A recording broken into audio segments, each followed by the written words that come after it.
Welcome to High Level Casting, where movie magic becomes theory, becomes shit posting. I just want to try something. Cut my life into pieces. This is my heavyweights.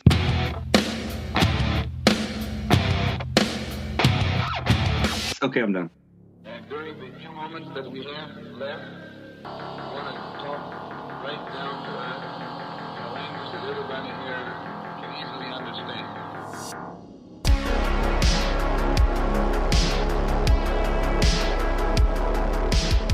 Welcome back to High Level Casting. I'm here with Zach, Ethan, and Doug. I'm your host, Jeremy. We are discussing one of the titular films of the Judd Apatow cinematic universe, and that is the 1995 classic, Heavyweights. So entertaining! The cinematography, the editing techniques. Though I must say, the villain was a bit over the top. I want to ask you guys, what was your first experience watching this film? Because this is one of those films that appeared and then disappeared. First time I saw it was actually, I think I was still in middle school, and it came up on like Disney Channel late at night. Not daytime Disney for some reason. You know how in like certain romantic novels, characters will separate and they'll be like, well, if you want to think of me, look up at the moon and we'll know we're looking up at the same moon.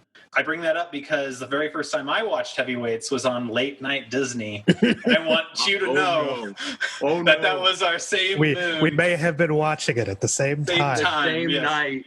Because I don't think it was in the regular rotation of late night. It absolutely was not. It was definitely one of those films where Disney is like, I don't know what to put here.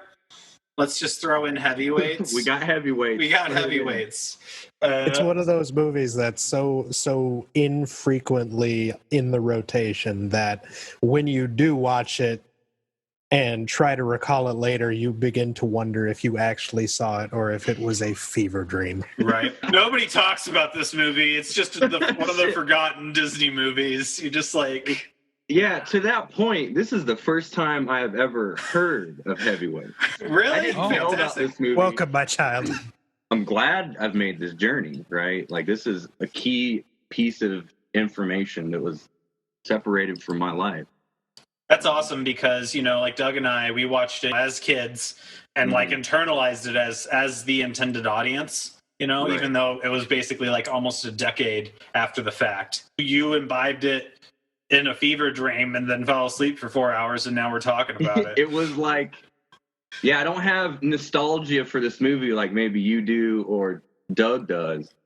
Watching it is like watching Stranger Things. I'm being transported to a past that I know is real. I was there. I was 5 years old for Heavyweights. I was alive, but how easy we forget what it was like. And if it is a nostalgia thing, for me at least, it's a weird kind of nostalgia because I didn't see it when it first came out, since it came out in like 95, and I would have been 6 years old. Zach, when did you first see Heavyweights? So I can't put a definitive timestamp on it like you guys can, but it is a movie that I have seen either in like one sit down or it's just been on the TV, and I've but it's a film that has come up routinely. I think because one of my best friends growing up, he really enjoyed the film, and then I think we watched it routinely at a summer camp, but it doesn't really incite a lot of nostalgia or anything for me. I'm like, oh yeah, Heavyweights. Anytime I revisit one of these obscure 90s films, I am reminded the fact that decade, I think, was the American utopia. That was the peak of the United States. It's important to examine this film as a pre-9/11 text. Yes, absolutely. Yes, this is a pre-9/11 text. Thank you. Turn of, 89, 90 is the fall of the Soviet Union, right? Sure.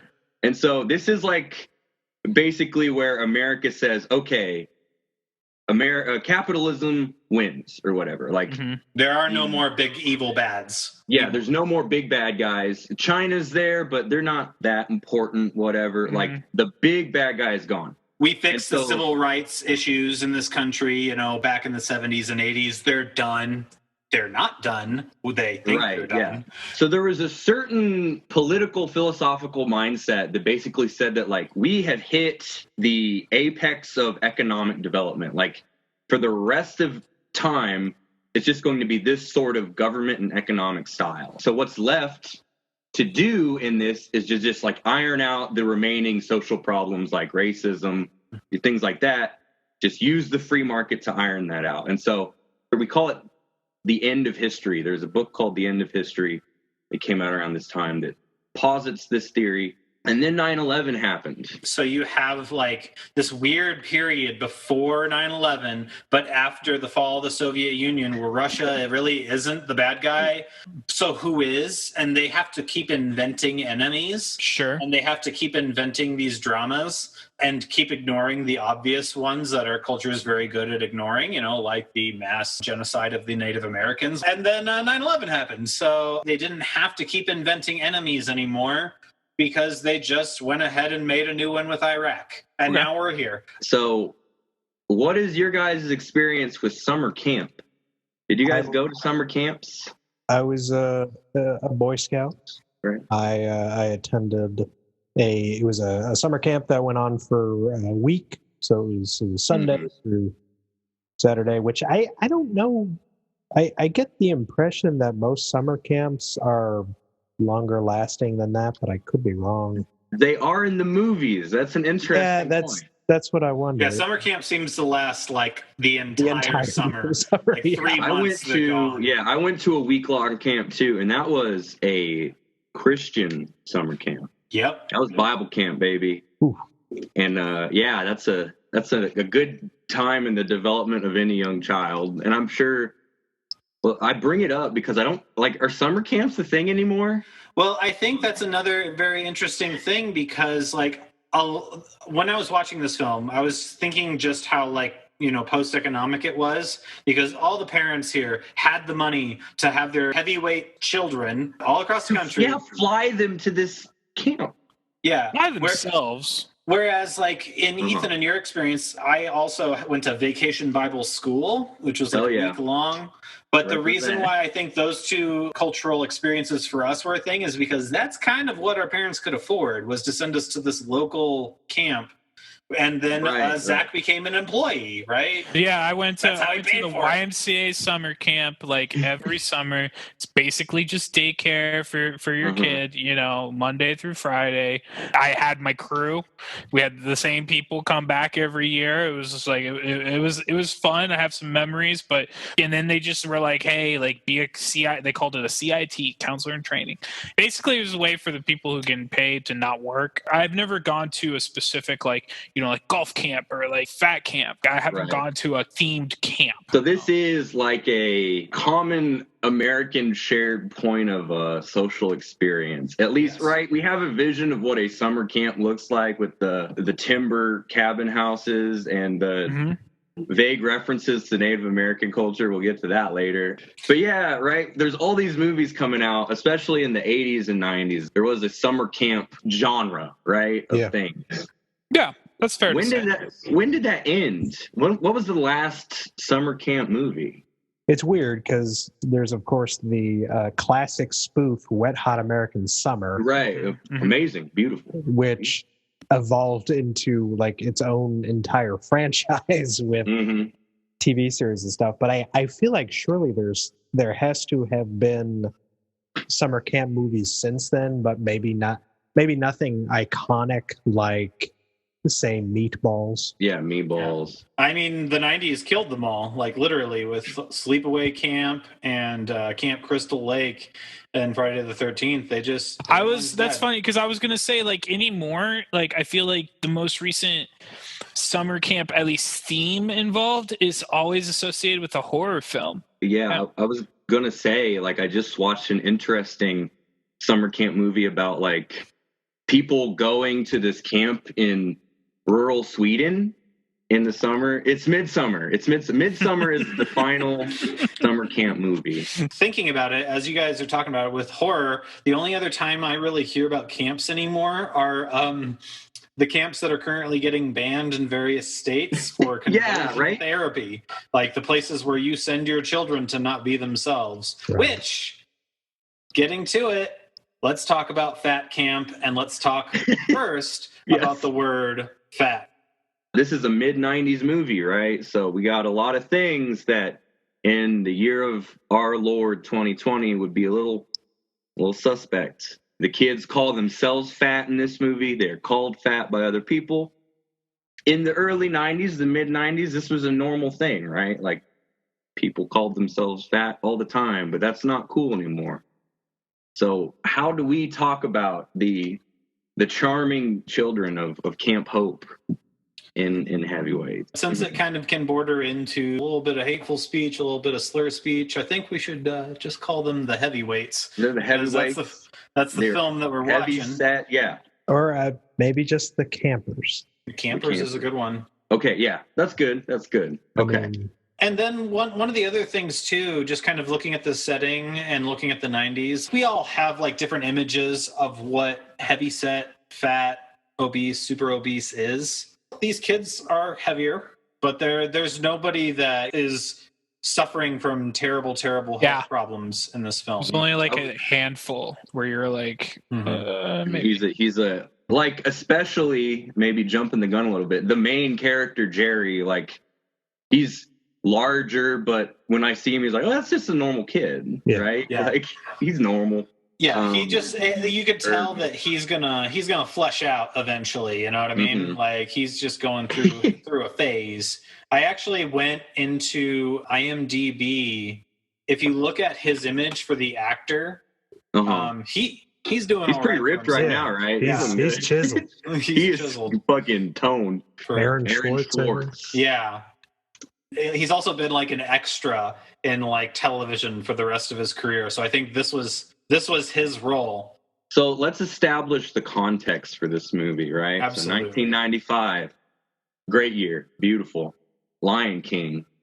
I don't know what else. GoldenEye came out. GoldenEye, holy shit! Yeah, great year. A little movie comes out. This isn't. I won't even say an early credit to Judd Apatow, but this is an earlier Judd Apatow. It's pre-Freaks and Geeks. Pre-Freaks and Geeks. It's one where he had like his first real go. At least on Wikipedia, he's like the writer and producer of. So I was looking at that, and Judd Apatow had been working in comedy and working in television and film a little bit up until now, I think. And 10 years later, right, Judd Apatow himself would define American comedy with 40-Year-Old Virgin, Knocked Up, Superbad. Eventually, he would become the driving creative force behind what we considered funny in the early 2000s.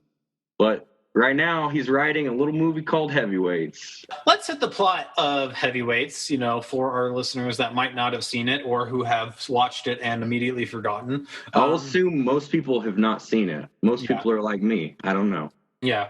So our hero, Jerry, gets kind of, forced/tricked to go to Camp Hope, which is a weight loss camp for boys.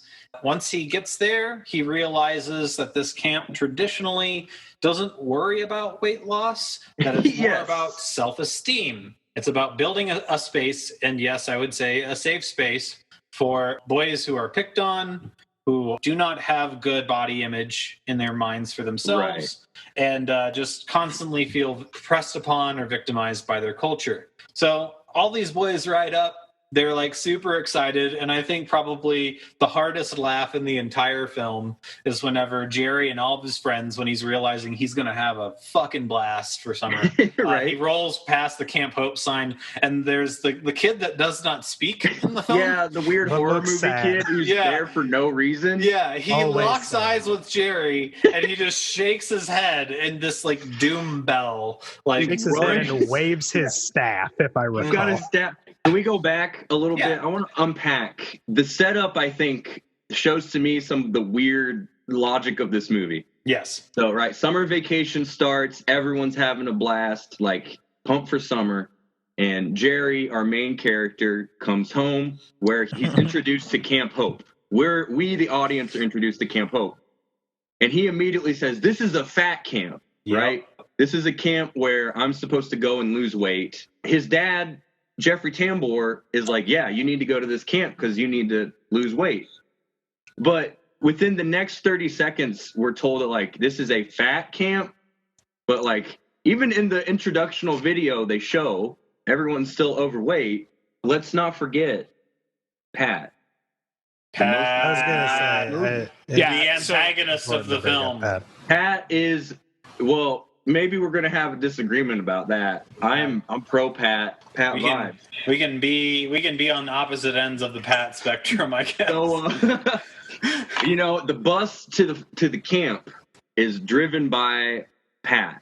What's his? I don't know his last name. Does he need a last name? Pat Finley. He does. So Pat Finley is an older man. You know, he's like a camp counselor. He's gone to Camp Hope for many years. I think 18 years, they say in the movie. He went as a kid, and now he's a counselor. He lives for Camp Hope. He is much beloved by children here. He's the guy. Yeah, he's just cracking jokes with them. He loves it.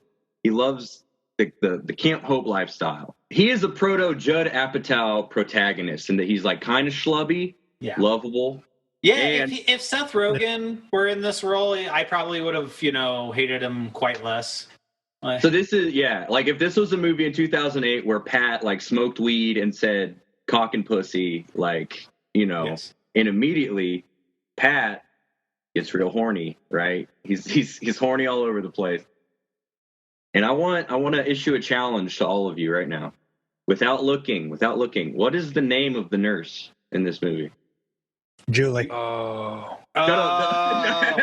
You weren't supposed to answer that, dog. He did it.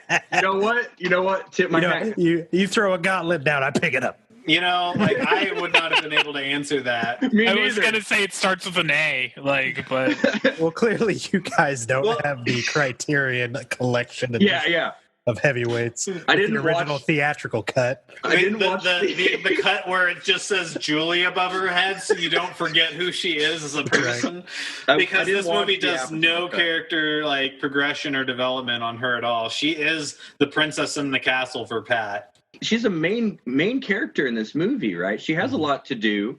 She has agency, but she is like just the nurse, and she says her name like once. I don't know if this is supposed to be a like body positive movie, if such a thing was like even real back in 1995, but this is like an early body positivity movie. This is like, you should feel comfortable with who you are, right? And be happy with who you are, even if you want to lose weight or whatever, right? Like, but Nurse Julie, and later every other female character in this movie is, we'll say, completely far from overweight, right? Every woman in this movie is very conventionally attractive. And so apparently being a heavyweight is only okay if you're a plucky, hilarious dude, right? Exactly. Like, you have to have redeeming qualities.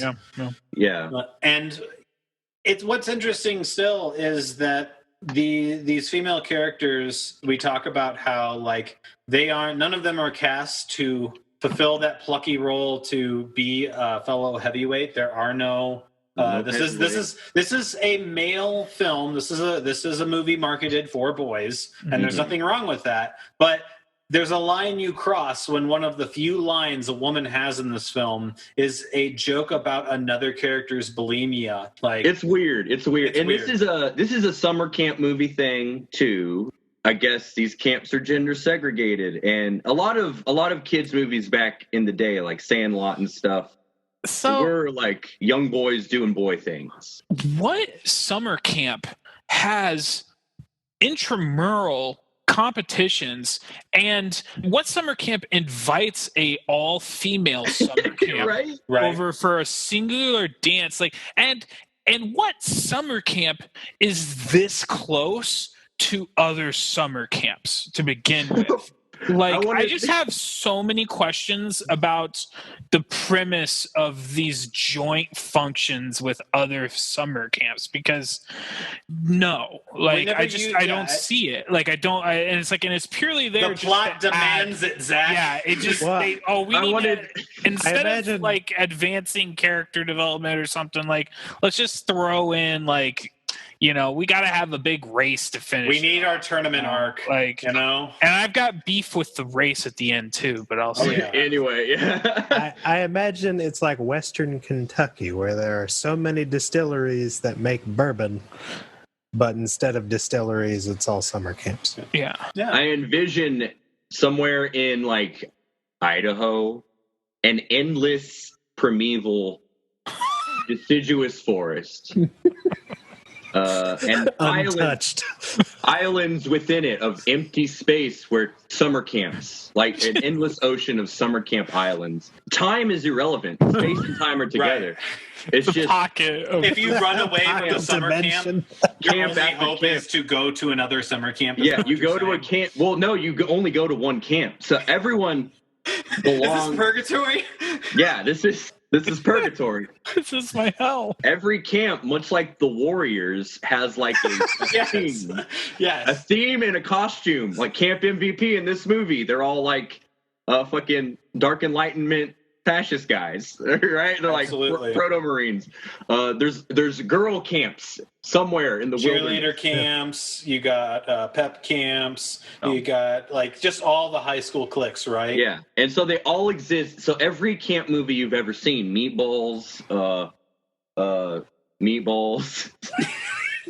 Sleepaway camp, Camp nowhere. they all exist in the same endless forest. and they're all happening at the same time. They're all happening at the same summer. It's always the same summer. It's the same summer. It's always summer. It's always 1995. If you go far enough through the woods, you meet like a camp back from the 70s.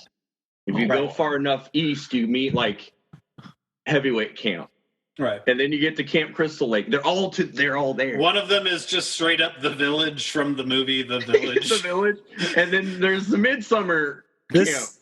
This is Yes. getting strangely close to the Tommy Westfall theory.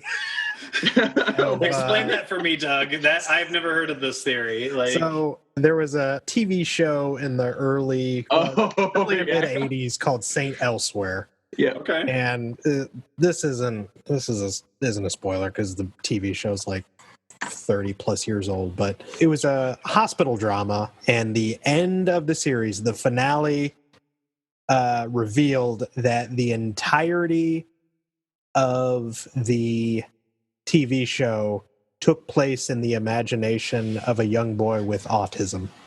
Oh my god, that makes me And- so happy. Saint Elsewhere was a TV show that, because it was like the mid 80s, there was a lot of characters from other shows that would show up on Saint Oh Elsewhere. no! So the theory is all of these TV shows take place in the same universe because it's all in the imagination of Tommy Westfall. Right. That's fantastic. That's All it. right, yeah. So That's- who's our Tommy Westfall? Who's I'm not- This is where I'm going to pull in Alejandro Jodorowsky's The Holy Mountain, and I'm going to say the audience. It's a The film. audience. Tommy Westfall. Roll camera back out. It is you. The first half of this film is very forgettable. Let's just point that out. This is your Yeah, classic. We can just skip right through it. It's your classic fish out of water. Good old Jerry becomes friends with the other campers by doing camp stuff, doing camp hijinks. They Yeah. smuggle food into the camp. They got all the fun, cute stuff, the right? fun, and, cute stuff. and Jerry's having a great time. There's not like a bully in the camp, right? No. They're all they all the love kids each are other. good. They're Yeah. having a blast. They get on the blob. We need to talk about the blob. The Blob is because an important character. This was a thing in camp movies where like you had to have like a thing that the kids do that's special, and it was the blob in this one, which is just like a balloon in the A water. giant balloon that you would So- get launched off of. Yeah. Apparently, that is. I don't know if it is derived from or if it inspired, but the verb form of using a device such as that is called blobbing. Excellent. Gross. I hate it. I don't like that. Blobbing is, according to Wikipedia, blobbing is an outdoor water activity in which a participant sits on the end of a partly inflated airbag known as a water trampoline or blob and is launched into the water when another participant jumps onto the airbag from a platform on the opposite side. The activity is popular at summer camps in North America. I have never been on the blob. I just haven't done it. I'm sorry. That's maybe why I'm the way I am now, and I'm not. Yeah, same. All we got was Vacation Bible School instead, so We did there's not no have a recovery blob for us. at Right. Rhodes France Scouts. I don't want to skip too far through the first half of this film without mentioning two very important characters. One is Kenny the cameraman, who is this film's Judas, and he's also links us to the Adam Sandler cinematic universe because this guy is in everything that Adam Sandler then makes. His name you do not know, but his face, his face. You seen cannot that forget face. Yeah, Right. Alan Covert is what the actor's name is. So if you're listening, just look up Alan Covert. But the other character that I want to mention, who actually is my favorite character, and that's Tom Hodges playing Lars. He is our happy Scandinavian. Well, no, we need to back up. He's full-blown German.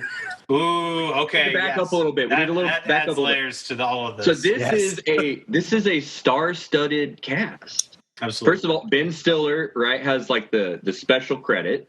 Yes. This is an early Ben Stiller. We got Jeffrey Tambor. Real quick, does Ben Stiller never do a movie without his father in it? Like, No, he loves his dad. Yeah. Dad, but like, They had a good relationship. Is there a movie? But like, I'm not complaining, but I'm just like, is there a movie that exists that he is in that his father is not? Is he in Dodgeball? No, he's not in Dodgeball. I don't know if he was in the Night in the I don't Museum remember movies. Jerry Stiller in Dodgeball. Oh, okay, all right. I think so I think recent films. Yeah, I think the big budget ones, the ones that said no, we're not going to put your dad in it, but whereas Stiller had star power. He's almost my favorite character in it. Oh yeah, Jerry Stiller is a treasure. He's great. He's hilarious in this. Like he's only there. His only role in this movie is to break down emotionally in front of a bunch of kids. Well, and it's Jerry Stiller and Ann Mira. One word of advice. Never let anyone sign your checks. Bobby, please. So yeah, Ann Mira and Jerry Stiller are the former camp owners who break the news to the kids that they will be going through a Nazi summer camp with our friend Lars and Ben Stiller. So we also got Paul Feig as Tim, another counselor, which Paul Feig, we know him as a director. He would go on to make things that we all know and love. This was a proving ground. Yeah. Early acting role for him. I actually really liked him in this movie. He's he's very quirky. He's funny, and it's rather surprising going back to 90s era shows and movies and seeing some films or TV series, and you're like, wow, this was lined to the teeth. But they weren't all maybe big stars at the time. Right. We see him and he's rocking a short shorts and a cut-off football jersey. Mm-hmm. Yes, we get a lot of male midriff from this guy. That is some primo. I was not around for that. Like I don't remember that as being a kid. That's very 80s, late 70s.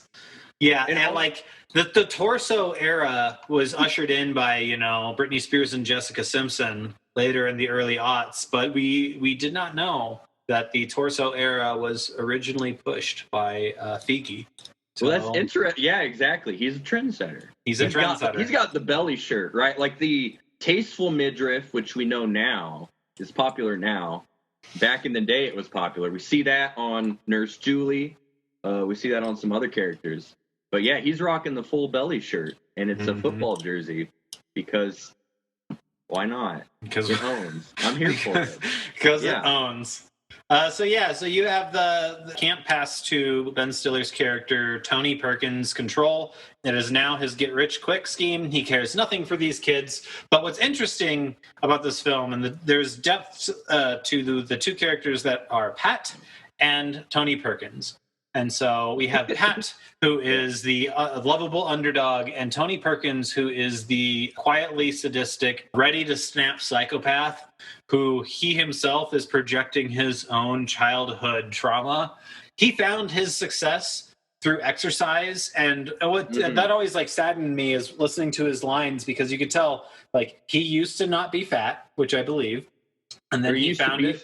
Used to be fat, yes. Yeah. And then he discovered his success, but then all of a sudden he cannot communicate to these children what is good for them. He can only drill sergeant them and take them on the baton death march. This is a early archetype, Ben Stiller archetype, right? Of like him in Dodgeball, his Dodgeball character of like incredibly coiled potency, on the brink of insanity all the time guy. Yes.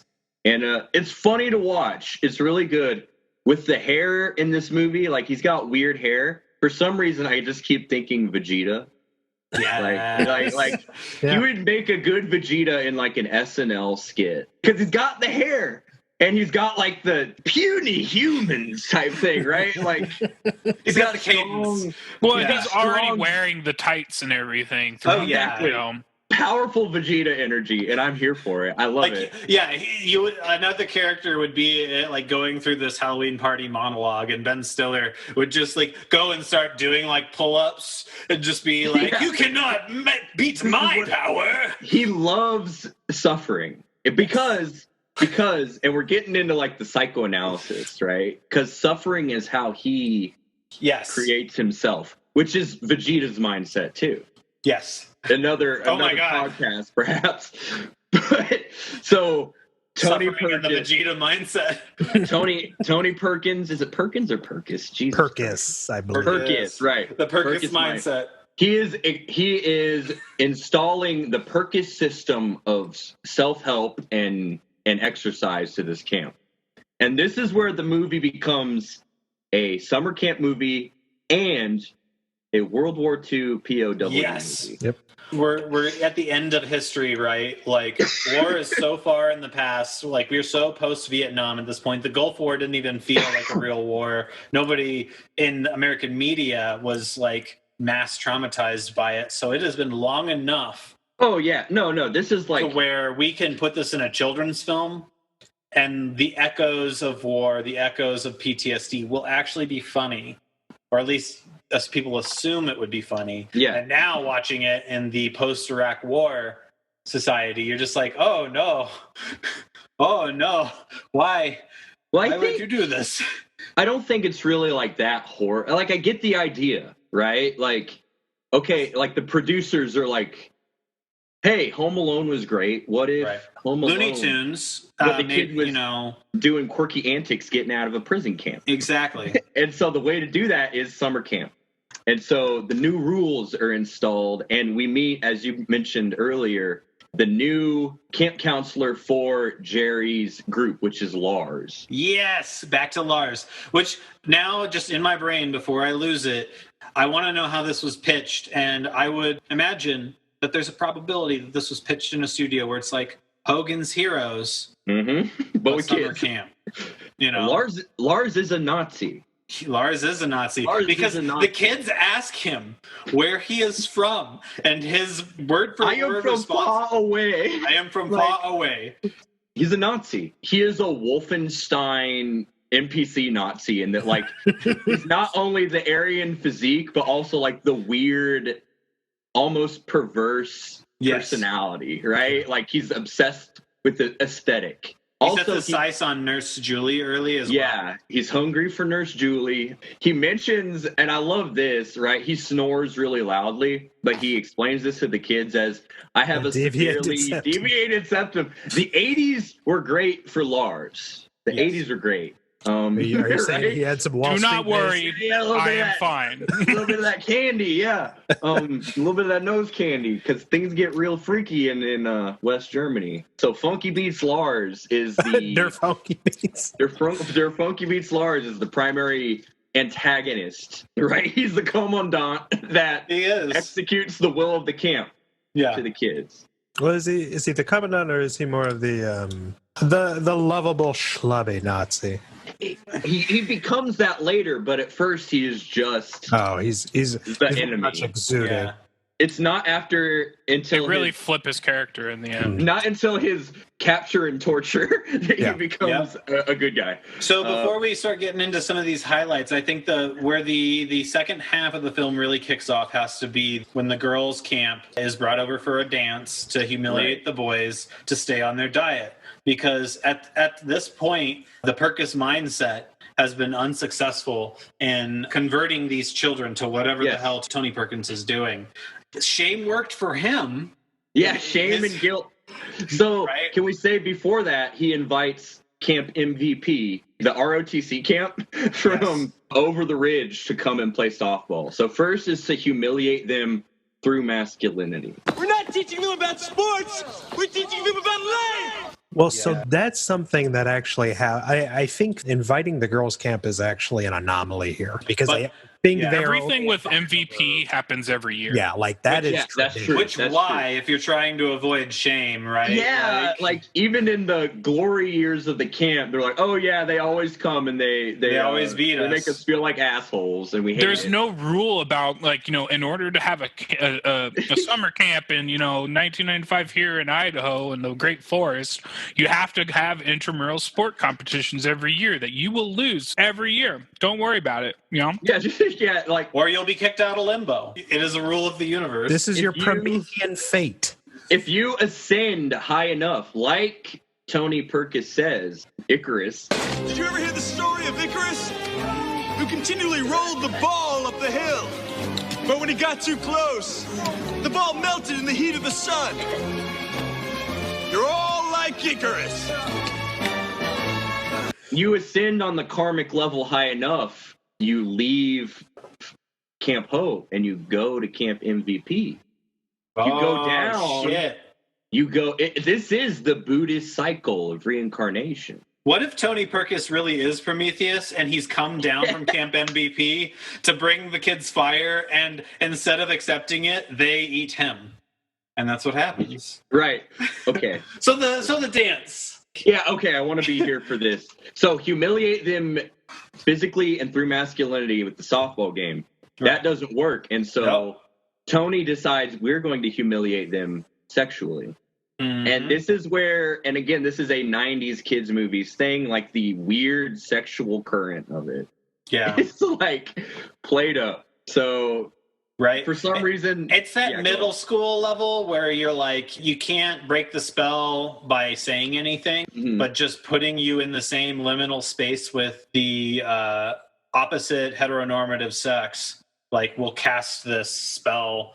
And very much so. We have one girl that is the angelic girl that gets an aura about her. Yeah, so all the kids are like, damn, these girls are cute, but it's awkward. We don't know how to talk to them. This is also played out between Pat and Nurse Julie. Pat is he's very horny for Nurse Julie. Nurse Julie is putting out the vibe, but he's she really is. Women. He's got the same fear as the kids do. And so she has to make all the moves, but like they're afraid to interact with one another until Counselor Tim is like, I got to start dancing to get the kids to dance. And he was working on that deviated septum with Lars. Yeah. And so Lars is up there dancing at the DJ booth with the funky beats, puts on some disco. And Paul Feig is like, I know what this is. And he's wearing like the Saturday Night Fever outfit. But anyway, they all start dancing because the counselors lead them to dance. And they're having a good time. One of the softest boys in the cast ends up weirdly and slowly kissing one of the high school girls here. And this is weird for me because all the boys seem a lot younger than the girls. All the girls are like high school seniors. All the boys are like Jerry is presented as 11, but he's a little, he's like, this is 11 to 13-year-olds, and all the girls are like 16 and 17. And they end up, so at first they're like, the girls are very grossed out about being here, and a great exchange happens where one of the girls is like, why can't they just not be fat? Why can't they just not be fat? And then And then another one of the girls, and I'll say content warning eating disorder, is like, why can't you just stop puking after every meal? That's just out there. Fucking amazing. Well, this is the 90s, baby. We got the cameraman smoking and taking sips off a flask. Tony Perkins says damn sometimes and ass. Like, this is no holds barred, baby. To kind of pull back and go into the Judd Apatow cinematic universe, I think it's important to point out that this, might be a Mandela effect sort of thing where people are misremembering. But since none of us actually saw this in theaters, if you kind of search around on the internet, you can find people discussing this film and that they remember that this film contained a lot more coarse language than is on the Disney cut. And so I watched this on Disney Plus, and there were moments where I caught that where like they edited it out. There's a moment very clearly ADR'd. Yeah, there's an ADR of the MVP camp where they ride by on a speedboat, displaying their social status and their wealth, saying "You stink, you stink, you stink" to the camp counselor Pat and Jerry, but then there are people in forums that say that they remember seeing this and then these boys saying, "You suck dick, you suck dick, you suck dick." So I have this theory that this was a much better film in its original cut, and you have like it released either like that initial weekend or at least with test audiences, and then Disney being like, "Oh no," getting like very poor reception. It could be one of the reasons why this film is buried like The Black Cauldron, where its initial release didn't make a lot of money. There might have been a little bit of pushback. Why are the kids saying sucks and damn? Smoking, nobody cared back then. That's like a cultural change. But I think that there might have been the real like kernels of an Apatow movie like Superbad here. And they delivered it to general audiences and everybody's like, what the hell is this? Children don't talk like that. And the thing is, yes, they do. Yeah, they do. They absolutely do. And this would have been a better film if Disney didn't take, the editing razor blade to it. But I don't know, just a thought there where throughout this entire thing, you can just tell that the editing process has been very thorough, I would say. Well, it's interesting, too, because it surprises me that Disney would have signed off on it in the first place. Right. Because I do believe that there probably is this lost cut of Heavyweights. Taking this in retrospect of like a Judd Apatow lens, to me, like it almost feels like he probably had something lined up and then Disney came along and they're like, well, we need to make this more appropriate. It constantly feels like there could be different routes that every character or like the whole story in general could have been in terms of just being a little bit more adult. There's a defining feeling and structure to all of his great comedic films, and it's also kind of represented by the recurring cast members. Like that's part of the structure. And then in this, it's just like it seems like such an outlier that to me, I feel like it wanted to be something else. I'm looking at ads for this, and the initial poster, the tagline that I feel like we have to address this. There's another poster that has a very normal tagline that's kind of clever, and it says "Pound for pound, this year's most triumphant comedy." Great. Okay. There is an earlier poster, and I assume that it's earlier because the tagline is "They never met a hot dog they didn't like until now." There's that. There's not even a joke there. There was no hot dogs in the movie. No, but there's definitely homoerotic undertones in that tagline. There's a lot of homoerotic undertones in this film. Yes. Actually, to the point where you might need to force a romance.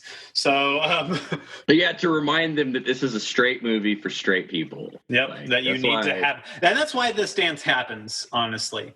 You need the girl camp to come. Gotta have that tension, baby. You gotta have the sexual tension for the kids, and you need to have Nurse Julie Cass, and you need to have Pat. Because if Pat does not have a romance in this film, Pat is a very different character. Right? Yeah. Okay, let's get into it. Pat's a predator. Pat is Chad, baby. He's Chad. Yeah. He is the full like Lebowski mindset of his life is probably a fucking mess. He's 33. He lives for this camp. He devoted this camp. We don't care what he does outside of the summer. Well, one thing that kind of stood out to me in the beginning of the film was the pitch to the parents with the tape and everything. Yeah, yeah. It's like, hey, you feel like your son has a weight issue and you want to send him somewhere so he can lose that weight, and it's like, here's our promotional video with our actual cast of camp counselors, and let's have them do that pitch for you. And so they go through, and then there you've got Pat. Like, I've been coming here for 18 or for, I think that's where he said like 20. He says like, I've been coming here for 23 years and I find it's the best place to lose weight. And he's still a big guy. And I'm like, now Pat, I don't see how this is a good sales pitch. We never did see him before, though. That's true. That's true. Maybe he was like, he's working on his journey. No. But like to go back on your point where like this man's life it's a mess, It's just like, well, I mean, summer camp is a high for him. Because, exactly. Like, when they tried to pull him away from his chipmunk group, he was just like, no, like these are my people. These like, are my kids. Yeah. Like, these are I thrive off of their adoration and love. Like this is the best time of the year for him. Not only because again, like he's around other heavyweights, but it's just the place where he doesn't really have any pressures or concerns. Enter Julie. So I'll just bring it up. I think Jeremy and I are on the exact opposite ends of the Pat spectrum. Absolutely. And then Jeremy, you find Pat to be a disgusting. He earns nothing. He's a fail son. He fails his way upward in this film. As for me, I am Team Pat. I am Team Pat all the way. He's the one that has the biggest arc in the movie, I think. And but does he have redeeming qualities? Like, why pro? That's the question. He does. Like, because he's the like. all right. If we're gonna go into this figure, like, that doesn't necessarily mean that he is what you're making him out to be. Like, okay, all right. But I'm probably neutral on Pat. Obviously, he's meant to be like a grounding person for these kids, but like in terms of himself acting in character role and all, like I was just like, okay, Pat. Like, so we have good Pat, we have evil Pat, we have neutral Pat. Doug, you're Doug, where are you at? You're gonna make me cast this vote? Absolutely. Yes. I need to know who you are. I'm still trying to figure out who Pat is. That's a good question. That's a really great question, because that's a big problem with the character. Is he is as shallow as the pond they swim in? Yeah, they don't tell you anything about him outside of camp. He may be a ghost for all we know, and he is bound to the grounds of Camp Hope, except he drove to the airport. Well, like, okay, so what we established, though, and here's where I'll push back. Pat, he can cross that boundary, Zach. We can fix this. And fine. Pat is here. Like, the kids love Pat, and I think he genuinely loves these kids. He doesn't have his own kids. He doesn't have a family because he is a failure. Fail son. Yeah, just like me, right? Just like all of us. So, like, he lives to come here, and he's like, his job is to make the kids, all these kids who are social outcasts, made fun of all the time, he wants to make them feel like they have, much like Midsummer, a community. Somebody, like, right? Okay. Specifically, he wants to be their big brother. Yeah, he wants to be the cool big brother to a bunch of 11 to 13-year-old kids. And then at the end, he kind of gets elevated to father. Yeah, right. I don't know exactly where this is, but there's like the go-kart scene where like a familial bond is established between Pat and Jerry. It's a very romantic scene. Yeah, it's lit by lights. He's pushing the go-kart. I didn't see it that way. Thank God Julie's watching. But yeah. Yes! Okay, yeah. The only thing that makes this not a pervert scene is that Julie is watching. But this is why Julie exists in this film, guys. The lighting and the way they were looking at each other, and it's just like. So Jerry is like, "Oh man, I've never ridden a go-kart." And and the evil Nazis have taken the motors out of the go-kart so they can't ride the go-kart. Yeah, they don't just put them away. They fucking destroy them. Yes, because Tony Perkins at this point has crossed the boundary of like civility. He is actively destroying their happiness because he only exists through suffering. That you raise yourself up by going through the gauntlet, man. Yeah, exactly. So Pat is like, I'll push the go-kart and we can pretend you're riding a go-kart. And they're having a blast. Such an odd scene. And you know what? Julie is watching and like she's seeing not daddy vibes. Pat does not have daddy vibes. He doesn't have big dick energy. He's got father vibes. Yeah, like that's what she's seeing. That's what he's giving off. Like that's He's got familial love. But and it was even the way like the kid like asked, he's like, "Could you push me?" Yeah, really trying to force that connection. So Jeremy, your big point is like, you know what? Julie is going after Pat, and he has not earned it. But you know what? I'll say it. Girls like bad guys. Pat is a bad guy, right? He's in it to ride these go-karts. He's in it to get on the blob. He doesn't care about mortgages. He's stuck at 14 years old. Yes. For all we know, Pat is homeless. No. He lives with his parents. Thank you very much. When they like almost fire Pat and he has to negotiate for his job to just kind of stay on and do maintenance, there is a moment where he's like, you can tell like he has like, I have nothing else, and he literally means I have nothing else. Like if he leaves this camp, there is no life for him. He will on the street. He'll vanish. He'll vanish. He's like Bagger Vance. If people stop believing in him, he's one of the American gods. Just move on. Like, again, in the camp universe, these counselors are not real people. They're just spirits. Yeah, and if people stop believing in Pat, if kids stop coming to this camp, Pat will cease to be. And so, you know what? I can see how you can be converted to Pat as a lower deity. Chad. I mean, I was thinking Pat, Wonder Counselor, a title bestowed to Jesus in the Bible. Excellent.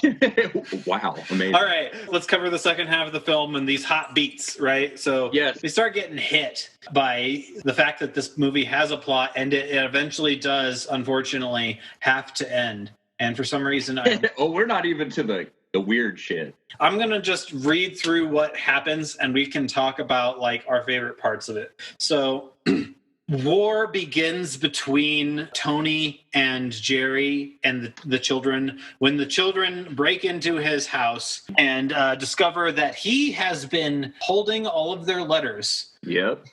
And they went there to discover their confiscated snacks, and he discovers that he has isolated them, that he has been subjecting them to these tortures because you can only, raise yourself up, you can only improve through pain and the Perkins mindset. So at this point, the kids are still on the verge of declaring war with him. It's not until the baton death march scene happens where he drags them out, and this happens because they weigh in, and they all are significantly heavier than when they started camp. They've all gained. They've all gained within like 3 to 9 pounds. Like, which is very unhealthy for Jerry's. Jerry's gained 10 pounds in a week? A week? Yeah. Yeah, because before that, he was starving them. And then they begin their smuggling ring with one of the former counselors who said he was with Tony, but I guess flips because cash. Yep, he was a plant. Like he was there for money. Like, so then to keep channeling through, then during the death march, they start faking becoming friends with Tony because they have a plan, right? They have a plan, and their plan is abuse and kidnapping. But before that, we have to make sure that the audience thinks Tony deserves what is to come. Yeah, and he challenges the boys to pull-ups over a rock cliff, and the boys also trick him into putting his face into one of the children's bare rumps with all of the weird vibes that this camp has. That, yes, that is a scene that Ben Stiller had to act out. And then they capture him with a pit trap. And then they put him in a makeshift cell that is electrified with a bug zapper. Yeah. And they have to convince the adults that they're not going to let him out until basically Tony, starts threatening them. This is the turning point where it's like a quirky comedy up until the march. And that's where shit gets weird. Yes. Where the aesthetics and beats from the POW movie come up, right? Like during the march, during the hike, a kid falls down and then Tony is like, leave him behind. Leave him behind, right? Like the idea is we're just going to leave him to die. But then he says, we get one of those Tony moments where it's he's got to pick himself up because that's what I had to do, right? Exactly. Nobody was there for me. And so from there, they're like, we need to kill him. And then they're like, no, that's too messy. So instead they build a bear trap and push him into it. And they debate what to do with him, which is to put him in a dirty shack that looks like a True Detective scene, right? Like a hideous shack. And that's where they torture him. They lock him up into Carcosa. Yeah, you in Carcosa now, son. It's weird. Once the bug zapper electrocutes Tony, that is the moment when he wakes up from that, when he sheds the last of his humanity. Because from this point on, Tony is pure animal, just waiting to feed. Someone watches him get shocked, and they're like, "Whoa!" And then when it stops, he's like, "Wow!" Like he really enjoyed because he's a masochist. Well, yeah. So the way they capture him, though, they literally pit trapped him, and then boom, he's in this improvised cage. How did they wrangle him? Because I wasn't sure how he was subdued exactly. Yeah. Did they just leave him out there for 7 days and just let him? Yeah, they weaken him. They weaken him in the woods, drag him out, and then put him in a situation that most human rights groups after 2001 would call torture. And then they retake the rest of the camp. And it's my God, the fucking bonfire.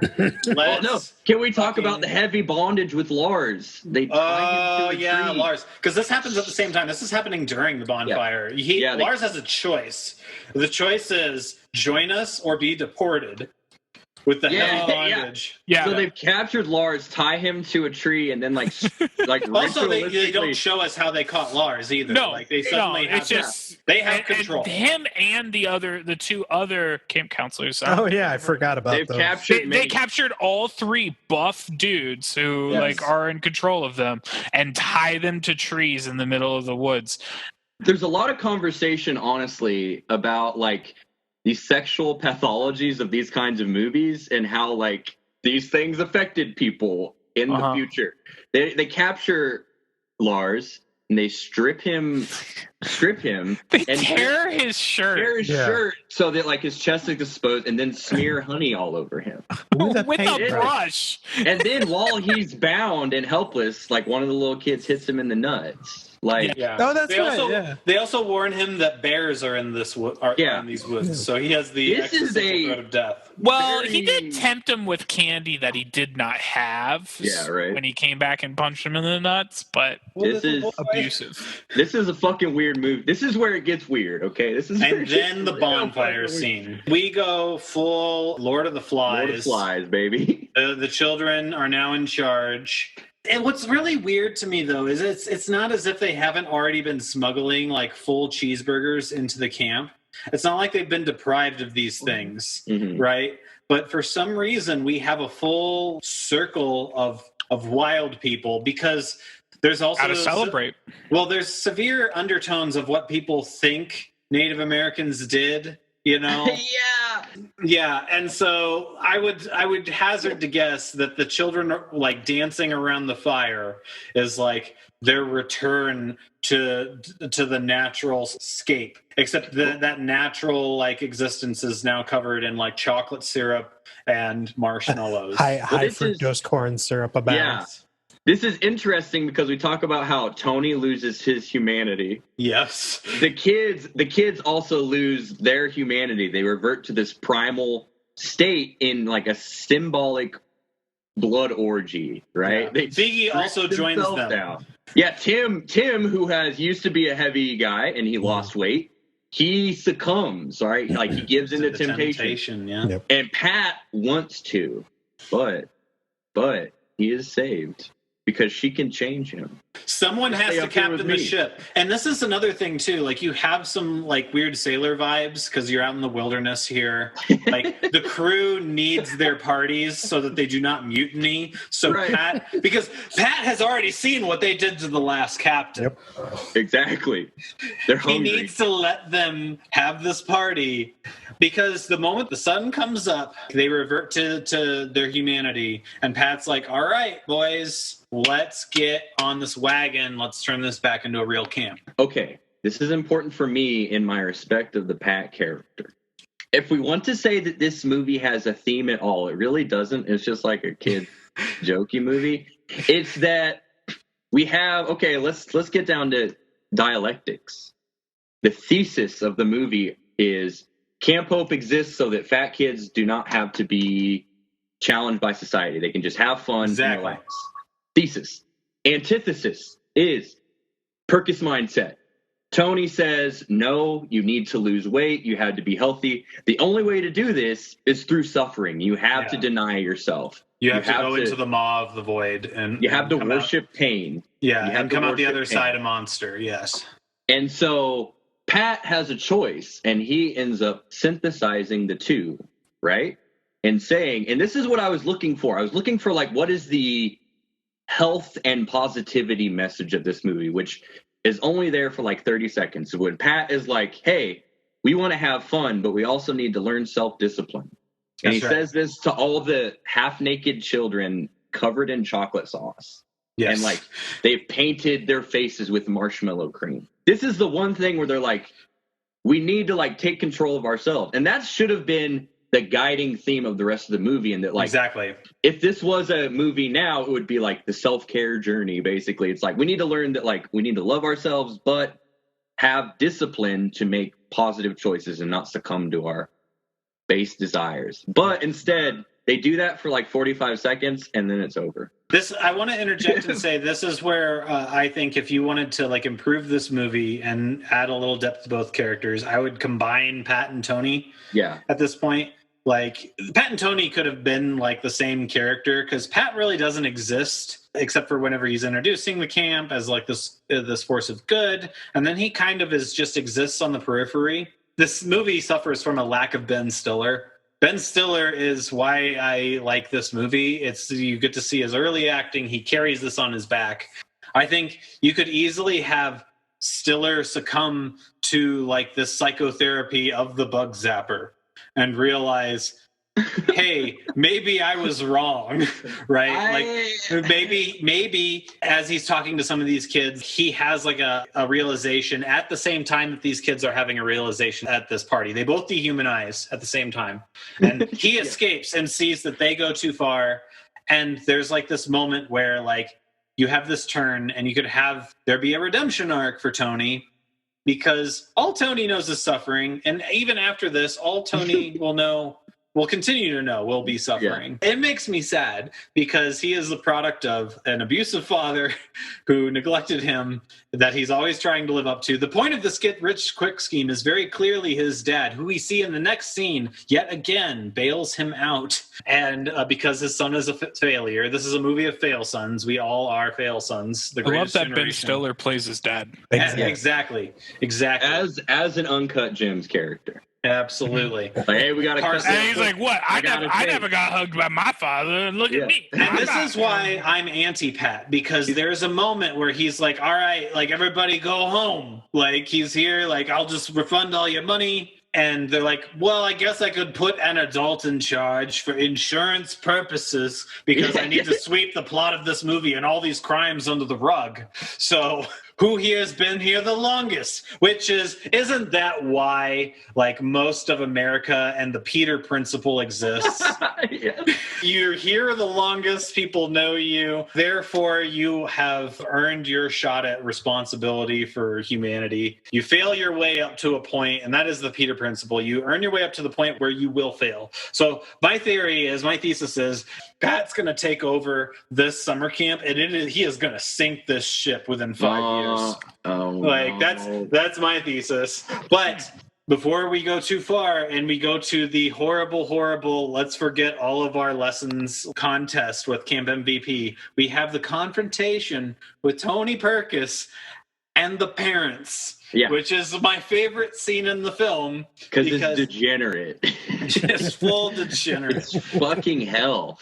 He's truly snapped, at this point. The kids, all the parents are here to watch the Perkins system film that they've been creating, but he was betrayed by the cameraman.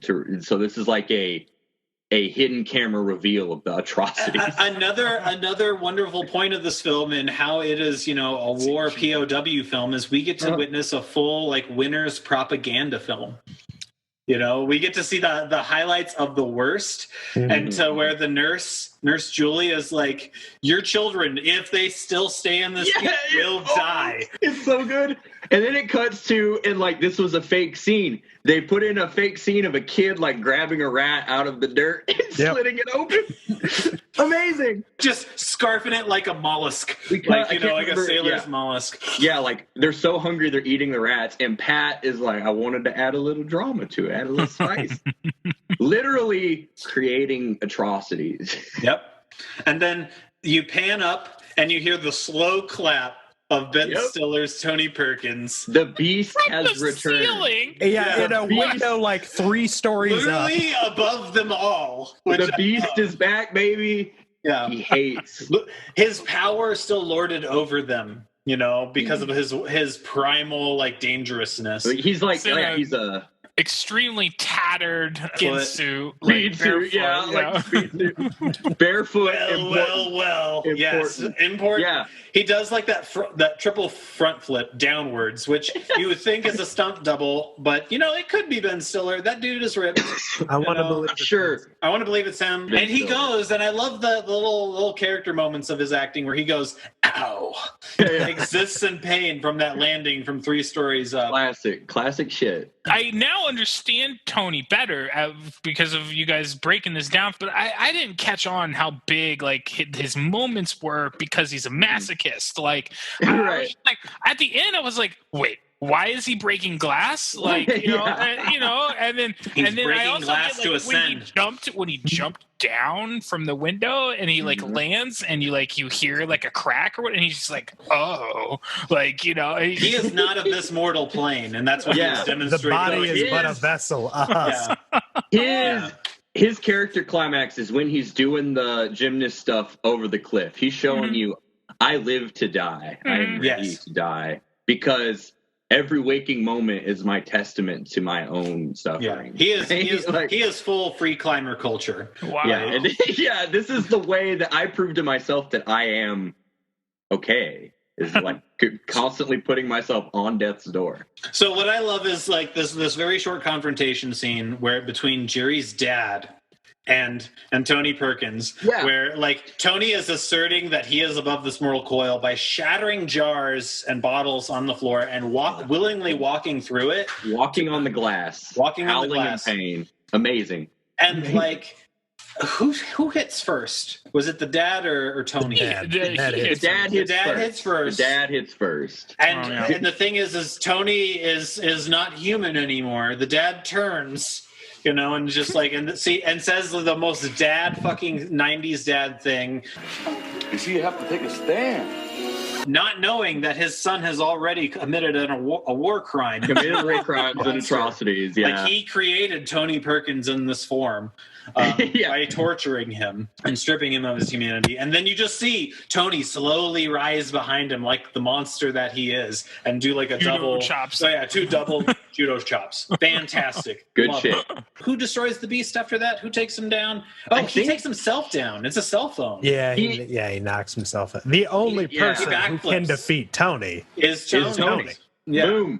Boom. That's it. He basically broke his ankles when he dropped down there, Then he cuts his feet and gets it all bloodied, and then he attempts to do a triple, maybe more than triple backflip, and then fails the landing and just again flies Icarus As Tony mentioned earlier, the ball melted. Ultimately, Tony destroys Tony. He reaches too far to the sun to try to defeat the parents.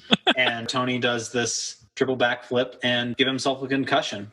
And he will become a future murderer because of the level of CTE he is putting himself through.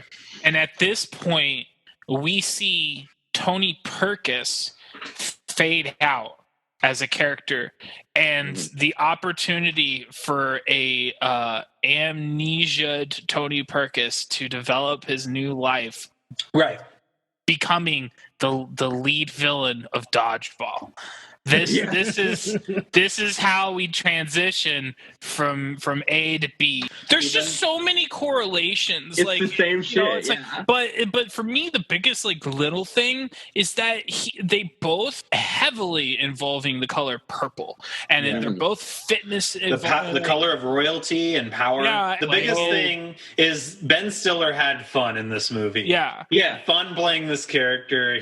So much so that he brought it back for a whole movie. Literally. I would say, like someone, either maybe Stiller himself or someone in the production of Dodgeball is like, your character in Heavyweights was wasted on that movie. And so we want to play that out. Yeah, we need you to be in a full movie with that character again. And it's a great character. It is. He's got the crew of muscle meatheads in black tank tops that work for him, in both movies. He's trying to he's Globo Gym.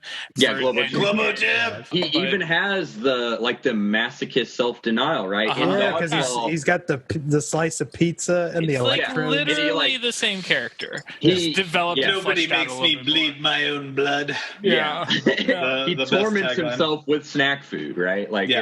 It's good. It's good. Yeah, we see a development of a monster. So after all of this wonderful, this is the height of the film. This scene, the confrontation between the parents, should have been an extra 10 minutes. They should have had another a wild Tony running around, but they've shoehorned this other camp into this film. They have to deal with the children's antagonists, and that is the jocks. So we can't leave this stone unturned. For some reason. I would have rather had another 20 minutes of Tony Perkins terrorizing full adults. It's like Casino Royale, where you think the movie's over, and then it turns out, no, there's another 45 minutes of this movie. There's another little movie at the end. Right. This is the Apache relay race. And oh, God. Camp MVP, much like Icarus, is dressed in Greek togas. Oh, yeah. Yeah, they are. And our heroes, because they are somehow one with nature or some shit like that, have gone full problematic, cancel the chief, Native American guard. I want to just put this out here because I still struggle with it. Why is it called the Apache Relay? But only one side are dressed like Native Americans? Great question. Not great, Bob. Why is it even called the Apache Relay when the camp itself has nothing to do with Apache? Right, it's Camp Hope. Well, Camp MVP doesn't have anything to do with the Greek pantheon. No. So again, it's just one of those egregious moves from the 90s. I want to know where Camp Hope is at. I want to see whose land this used to be. He's fucking Ohio. But no, of course they call it the Apache Relay, and it's probably, not even anywhere near close to where the Apaches actually lived. Absolutely not. This is a Disney film. This is a poorly written Disney film for children. So it is just plucking Native American culture out of the air for this. But still, just to see it in action, it's like a car accident, where there was a time where you could green light this in film, guys. It's just a normal thing, right? Yeah, it's they looked at the movies for that year, and they're like, "Oh, Indian in the cupboards out there, we gotta shoehorn this in." But so we have the love Native Americans. It's part of the camp aesthetic, right? The summer camp aesthetic has that. A lot of camps did too, because of the whole romanticization of Native American culture. What was it? There's a term for it. Like the Noble Savage? The Noble Savage, Noble that's right. Savage, yeah, Noble So, Savage. like, so many of these summer camps, like, involve the Noble Savage, where if you come out here to the wilderness, you'll find your true self, like the Native Americans once did before we murdered them all. And we will be like them, and we will have purity like them with nature, so that you can then go back to your terrible, like, domicile in urban or suburban society and be a subhuman again. Yeah, well, think like Boy Scouts of America. Well, the Scout canon and lore is colored with appropriated Native American. Well, especially like the Order of the Arrow. Order of the Arrow, which is just full blown like Weebelo. Like yeah. Weebelo is supposed to sound like a Native American term. Yeah. Same with everywhere. Pathfinder, I think. Yeah, it's everywhere, and that sort of filters over into the larger survivalist aesthetic of summer camp. And there's also like this capturing of magic from like appropriating this culture. If you have this culture on your side and you can channel it properly, you will find success and fate will favor you. Because Guess what? Here we go. So we have the sack race. And then a lot of athletic. The MVP camp's got to get an early lead, right? So they got to climb a rope. Mm-hmm. If the movie were honest about itself, none of those kids would have ever gotten over that rope challenge. They would have lost right there. The second stage is the intelligence tests, a bunch of random academic quizzes with nonsense questions. So there's an interesting setup and payoff part to this, right? And it's kind of clever. It's just nothing else in the second half of the movie is. They have to shave a balloon. That's fantastic. Classic camp shit. The other team, the MVPs, can't do it, but the New Jersey kid shows that he's been shaving since he was like for 5 years or whatever. He knows how to shave, baby. The British kid is smart because that's a thing. Because he's British. Right. Yeah. He's got the accent, so he's intelligent. Yeah. So the one thing that I don't really understand is, so right now you're listing off the matchings that they've done appropriately in terms of person and task. It's always been, we lose every year, and it's like clearly not everyone at the camp has to participate. Only like 5-6 people do. Crack team. So why did they choose literally one of the biggest individuals at the camp to do the sack potato race, and then follow it up with someone who clearly had height issues, like he didn't climb that wall. Like, so we it's needed like some losers to, but then pull out your secret weapon with the shaver. With the shaver. Yeah. That's where we're gonna fucking get him. And Her Majesty's Royal Library. Caught you. Shut up. Nicholas, name 5 American vice presidents. Levi P. Morton, John Calhoun, Hubert Humphrey, Spiro Agnew, Otto Mondale. That's perfect. You may advance. You Americans have no sense of history. You're a good thinking boy. Good thinking boy. With the mathematical question that's not an actual equation. It's a bullshit question. The go-kart race is the end of the rally. I hate the go-kart race. So to just build on more gripes that I understand are just, it's a movie. Obviously, they catch up during the intelligence portion, but they're severely losing naturally. They're getting handed it to them, and then it gets to the point where they transition to the race. What would have happened if they had taken forever to and it wasn't even a race? It's like you can't have a go-kart race. No. If and it's like, because they did the whole go! The moment that you have a 30-second gap, you're done. But then Jerry can't shine as being the kid. Exactly. It was just very, very it makes awkward. No sense at all. Yeah. Well, so we didn't really mention his quote or his drive earlier when they laid the foundation for because his whole thing is he's like I'm a big kid. He's like, I can't go fast in a lot of things. Yeah. And I just thought for once, if I could go fast, it's kind of stupid, but I wanted to see how it would feel. And it's Does he say I wanted to fly? Well, so this is the other clever setup payoff thing, in that when they're doing Call him Captain. Yes. the father issues. Yeah, and he's captain. He's got. Don't forget your wings. You don't forget your wings. That's actually really clever. Like, But fucking, yeah, there's some intelligence in this movie. Yeah.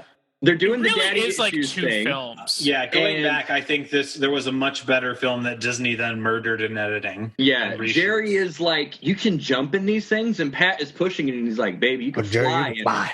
you can fly. And then in the Fast and the Furious scene, he hits the NOS tank, and he flies. He turns the fan He on. wins. Yeah, he the turns fan. the motorboat fan on that they stole. Goddamn propeller. Yeah. So literally, Fast and the Furious shit. We got rigs, baby. They don't have equal go-karts. So let's point this out. Like, they hosted the relay and they set up the MVPs to lose by putting the fucking like best part for them at the beginning. So and then the quizzing, because also this all falls apart. This whole thing falls apart the moment you have one jock that knows how to study. Well, I was going to say, how did the jocks ever get past the trivia part? Because we never see them successfully answer a That question. was I forgot. Exactly. Thank you. That's a very good. Oh, I forget because they about just it. Yeah. every time it was like, no, you're wrong, and then he progresses, and it's like, but wait, like He heard the fuck does that work? answers. He heard the answers. Yeah, The kid that's runs just up next it. to him and no, because he catches up to him at like portion 3 of the intelligence. Like, so they let him go catch up, and then he catches up, and then he's like for the vice presidents, and he's just like, you Americans don't know anything about your history. nice cameo by No Spiro history, Agnew love. as well. Shut the fuck up. And Shut it's the like, fuck so up. they must have just been like, you know what, dude, it's not share. Just go ahead, move on. And it's just That's, like, yeah. And What? so they trump the entire idea of a relay race at the end. yeah. Yeah. So it's like, it's not a relay anymore. Right. Whatever. But yeah, so then, Jerry wins the race. He is held up by his friends. These on after-credit snowflakes scenes. of MVPs freak out that they Oh, lost. that's right. You'll be happy to know that we're filing a formal protest. And cup belongs to us. Oh, the cup? Oh, this is what you want. This is what your life is all about, Chris? Well, I'll tell you what. I'll, airmail it back to camp for you, all right? Take care of that, would you, Sims?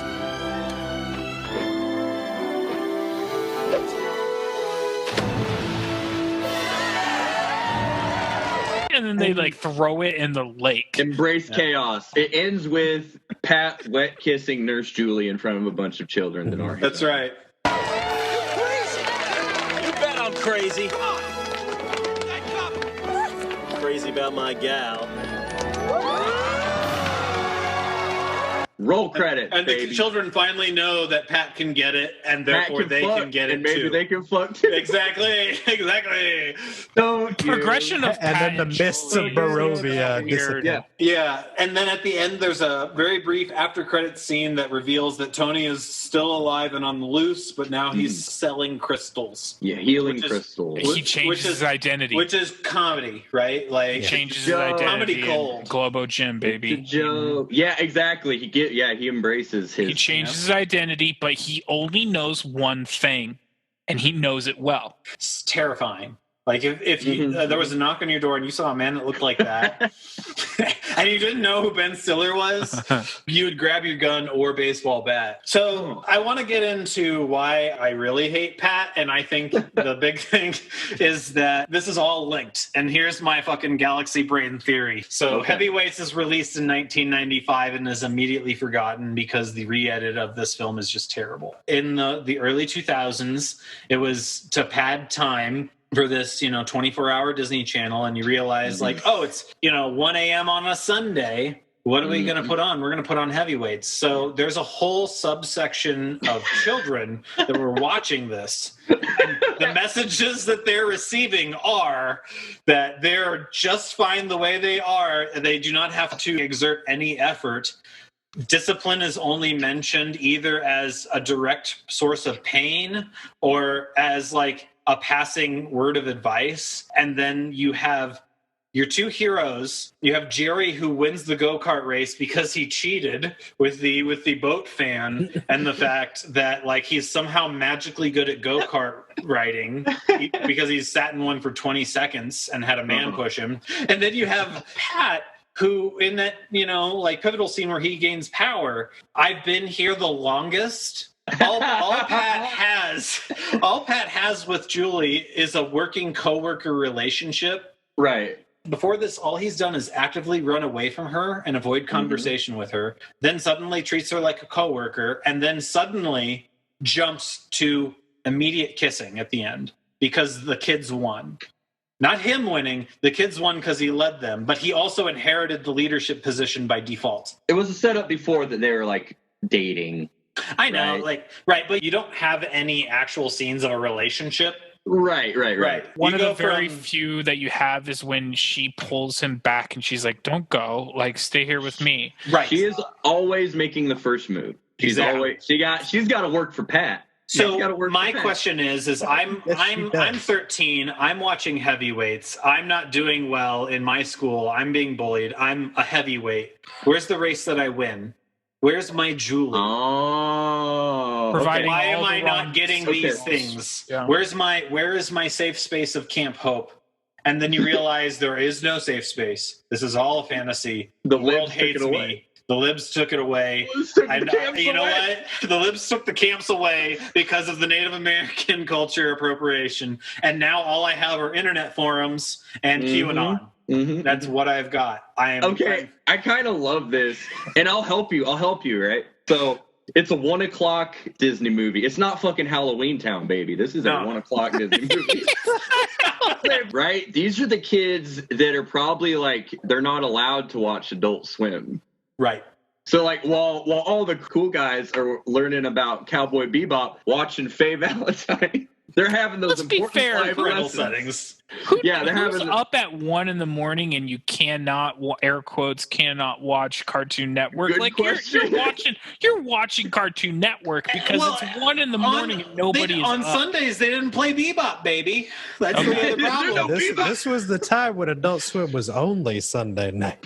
It's the kids going to Christian Bible camp that can't watch Adult Swim and learn about marijuana. Also, this film is demonstrating this class going on, like the economics of this. Like, I didn't get to go to camp because my parents were poor and they didn't have $5,000 to spend to send me to camp. Just to plane me to send me on. Just to send me somewhere else to not be around them, to be developed for them. Like, I always wanted to go on one of these summer camps, and I think that's one of the other big reasons why this film has its own little nostalgia thing too, because many children didn't get the summer camp experience. And then they realized the libs took everything from them. Yeah, exactly. They're like, we can't have, this is a problematic movie. Where is my Julie? I've developed a work relationship with a woman. Why doesn't she like me? Because you're not a bad guy like Pat, baby. That's right. You're not a bad. You got to learn. Like the pro Pat theory. Where I'm Team Pat. I'm gonna say this is like it's a jumble of a movie. It is. It is a big mess. I can see a movie where Ben Stiller is like the high-strung, quirky guy, but he still has like a human side, and he's not a monster. It's like Major Payne. Major Payne. You could have kind of like a werewolf vibe with him. Like he's got a monster on the inside. He turns in the second act, and then at the like pivotal arc of the third act, the high point, the crescendo, he like. I was gonna say because the monster is needed. The monster is. Ben Stiller is a werewolf, and he's taking care of your children. I feel like that's the best takeaway from this movie is just that performance that is used better in a better movie. Yes. It's like a funnier movie. Let's do final thoughts, guys. Doug, final thoughts. What you thinking?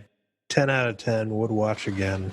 It really is a mess of a movie, and like, not to say that like most family movies from the 90s are like cohesive by any means, but the fact that we are able to zero in on like improvements that could be made upon the movie's formula, I think it says a lot about it. But it's also an interesting thing to look at with respect to who was involved in making it, because we joked earlier that this belongs in the Apatow milieu cinematic universe. Yeah, but it does kind of hold a lot of the hallmarks. Like it's interesting to look at this in the context of his whole career.